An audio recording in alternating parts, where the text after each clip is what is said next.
हरिओम. आत्माराम त्यागनिरूपण भाग 25. यामध्ये समर्थ आपल्याला सांगतात, अरे तू कोण कोणाचा, अरे तू कोण कोणाचा, कोठून आलासी कैचा, ऐसा विचार पूर्वीचा, घेई बापा. ही 25वी ओवी. पण तत्पूर्वीच्या ओव्यांमध्ये आम्हाला समर्थांनी आधी काय सांगितलेलं ते बघूया. 23 आणि 24व्या ओवीमध्ये. 23व्या ओवीमध्ये सांगतात, तैसा शब्दावरुषा होता, म्हणजे शब्दांचा वर्षाव होता. असो नेदावी वेगरता, श्रवणपुटे समाविता, मनन करावे. शिष्यांनी काय करावं?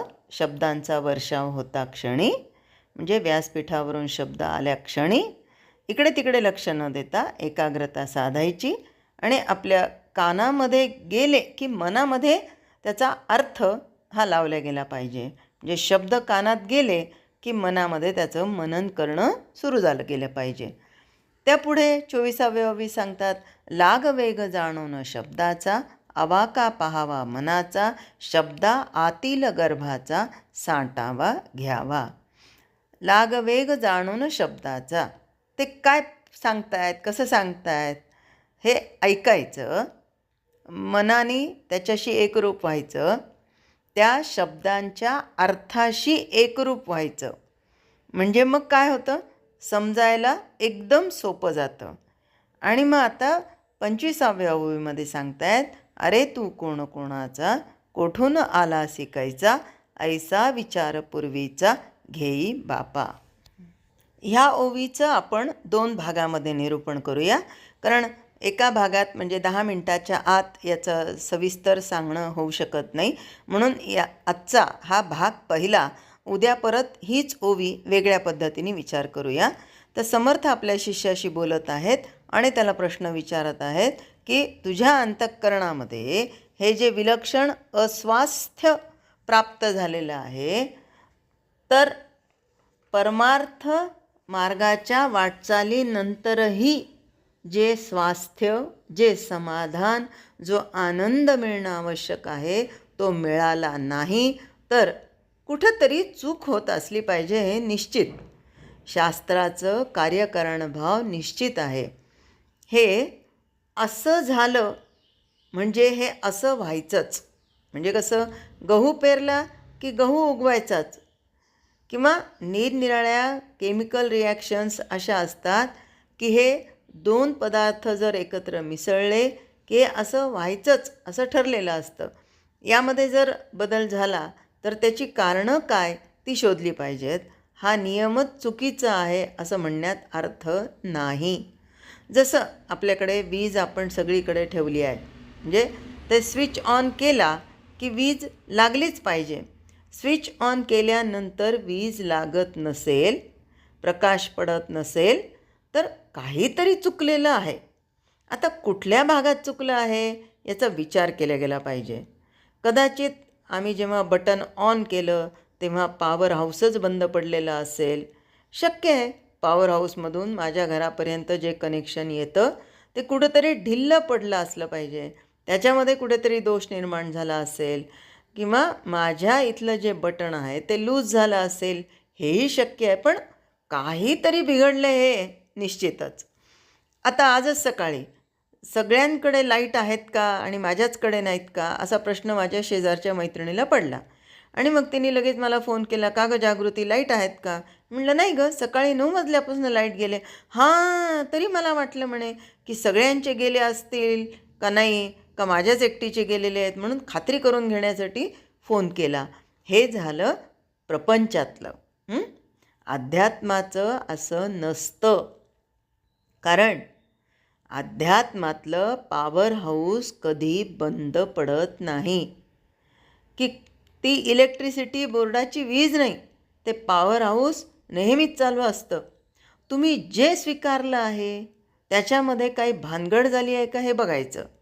आता बघा, म्हणजे कधी कधी मी मुलांना म्हणते, अरे जयेश, जितेश, मोबाईलमध्ये असं झालं. ते म्हणे, आई तू काहीतरी केलं असेल. नाही रे, मी तर काहीच हात लावला नाही. अरे नाही यार, तसं नसतंच. ते मशीन बरोबर आहे, तुझी कुठेतरी कमांड देण्यामध्ये चूक झालेली असेल आणि हे नक्कीच असं काहीतरी घोटाळा होतो आमचा, चूक होते, कळत नाही, समजत नाही, हे पुष्कळदा होतं. जसं की या विजेसाठी आमचं बटण लूज ठेवलेलं असेल, त्याच्यामध्ये कनेक्शन आलेलं नसेल, तर ते होऊ शकतं. पण याचा अर्थ असा आहे की कुठेतरी बिघाड नक्कीच आहे. म्हणून ज्या मशीनच्या साहाय्याने हे करणार आहोत, ज्या सामुग्रीच्या साहाय्यानं, ज्या तंत्राच्या साहाय्यानं, ज्या वस्तूंच्या साहाय्यानं हे घडवून आणणार आहोत, ते तसं इंटॅक्ट आहे की नाही हे पाहिलं पाहिजे. कारण नुसती लेबलं, नुसत्या पाट्या या उपयोगी पडत नाहीत. कधीकधी पार्सलवर नाव खूप मोठ्या कंपनीचं असतं आणि आतमध्ये तर वेगळंच काहीतरी असतं. असंही होऊ शकतं. पुष्कळ वेळा गंमत होते. आता प्रपंचातली गंमत म्हणजे एक बघायचं का, तर आम्ही एका डब्यावर म्हणजे डब्यांवर नावं लिहून ठेवतो आम्ही कधीतरी. आता सणवार आहेत, लोक येणार आहेत, मिळालं पाहिजे, सगळ्यांना सापडलं पाहिजे. उडदाची डाळ, हरभऱ्याची डाळ वगैरे अशा चिठ्ठ्या लिहून ठेवल्या. आता काही दिवसानंतर हरभऱ्याची डाळ ही कमी झाली. आता काय करायचं, जाऊ दे बाबा, उडदाची डाळ खूप जास्ती आहे. मग त्याच्यातलीही इकडची तिकडे कधीतरी होऊन जातं. बरं, दुसऱ्याच कोणाला तरी सांगितलं की त्याच्यातली उडदाची डाळ आण बरं. आता ती म्हणते, बाई याच्यात तर उडदाची डाळ नाही आहे आणि यात सांगतायत उडदाची डाळ आण. पाटी आहे वरती, पण आतमध्ये दुसरंच काहीतरी निघतं.